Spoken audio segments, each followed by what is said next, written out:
Alright, good morning. My name is Mike, and we'll be doing a lift kit on a 91 Jeep Cherokee. It's one of the early years of HO, so it's a little bit quirky in some of the things. Got some of the old Renix bleed overs. As a whole, the whole concept of this is I bought the rig for 300 bucks, and my teenage daughter, who's not yet driving but will be, needs a rig, and I am looking for something I can wheel on the weekend and have some fun with.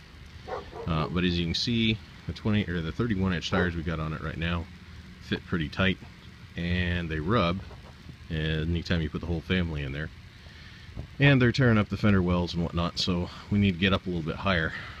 So what we did is we've got the 4.5-inch Trailmaster kit here.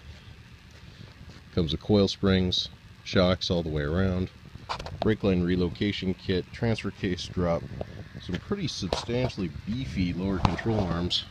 As you can see, I don't have particularly small hands. That's about, well, it's a lot bigger than stock, we'll put it that way. You got new sway bar links, which will help keep the sway out of it. There's the T-case drop. I'm going to put in some Rubicon Express bump stops, because the ones that are in the original rig are shot. Again, like I said, shocks all the way around, new U-bolts. Anytime you take the U-bolts off, definitely a good idea to replace your U-bolts.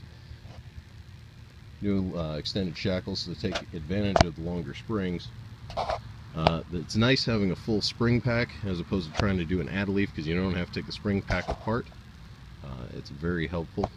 You're going to get a little bit stiffer ride, and you're not trying to put a band-aid on an old leaf pack. Later on I'll show you the leaf pack and how it sits. It's pretty much dead flat, which is not a good thing. So like I said, it's a $300 Jeep. You get what you pay for. So you got a little damage here in the back corner.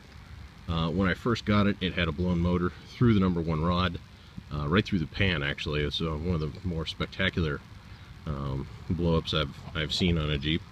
As a whole, it's not in terribly bad shape. A little dent in the door, and then up here in the front, it's got a little wrinkle in the fender. So, but you know, I'm Exada. You can pick up a replacement fender fairly inexpensively, and we'll swap that out. I've got a spare hood I'm going to throw on. The nice part is you can go into the junkyard and find these all day long and find parts dime a dozen.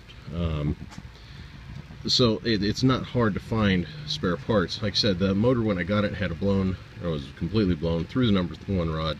I had enough parts sitting in my shop for a 4.3 stroker. If you guys are following the build thread, I'll be more than happy to answer any questions for you. Runs pretty well. The biggest thing I found is you get considerably better fuel economy out of the motor. Not a whole lot more power, but it definitely runs like a champ. Pass smog nice and clean, the joy of living in California. And we'll do some extra upgrades later on. Like we'll do a late model master booster setup. That's the dual diaphragm. This is a single diaphragm, so stopping is well, you know how it is on a Cherokee. You push the pedal down and it thinks about it for a while.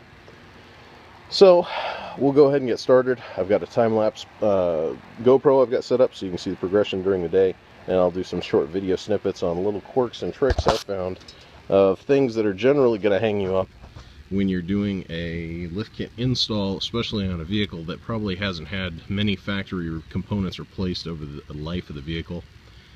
Things that are going to hold you up. Some things I've done is over the last couple days I've been going around and spraying down all the nuts and bolts with PB Blaster. That's really going to help you out, especially you guys out there in the Rust Belt. This one's been a Cali car, so it's fairly safe as far as where the rust is or should be. But it was down at the beach for a long time, so I'm sure I'll find some fairly interesting little surprises. But we'll tackle those as we come up to it. Alright, well, hope you enjoy the videos. Like I said, a time lapse will be running, and we'll go from there.